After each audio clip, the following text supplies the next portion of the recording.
السلام علیکم عزیز طالبات، یہ وقت ہے فن افسانہ شناسی کا، اور آج ہم آپ کے سامنے سجاد حیدر یلدرم کا ایک اور خوبصورت افسانہ پیش کرنے جا رہے ہیں۔ اس افسانے کا نام ہے صحبت ناجنس۔ اس کے کردار ہیں لڑکی جس کا نام سلمیٰ ہے، غیاث الدین میاں، دردانہ خانم جو کہ ملازمہ ہے۔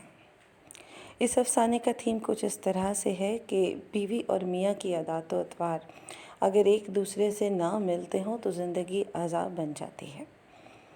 بچوں، افسانے کا خلاصہ ملاحظہ کیجیے۔ یہ افسانہ خط کی تکنیک میں لکھا گیا ہے۔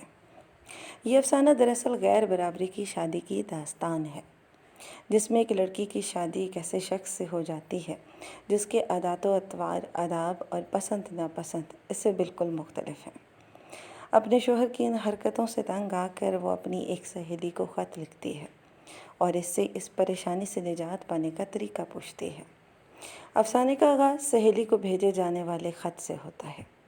لڑکی دھیرے دھیرے اپنی سہیلی کو اپنی اور میاں کی پسند کس قدر ایک دوسرے سے الگ ہے اس کے بارے میں بتاتی ہے۔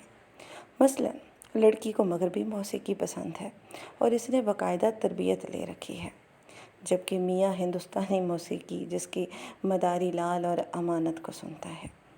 لڑکی دردانہ جانم سے فارسی میں بات کرتی ہے تو میاں غضبناک ہو جاتا ہے۔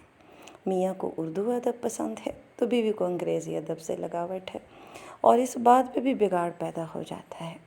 غرضے کہ گھر نہیں لگتا، بلکہ ایسا لگتا ہے کہ مخالف قطبین ایک دوسرے کے پاس لانے کی کوشش کی جا رہی ہو، اور جتنا انہیں نزدیک لایا جاتا ہے دوری کا عمل اور تیزی سے واقع ہوتا ہے۔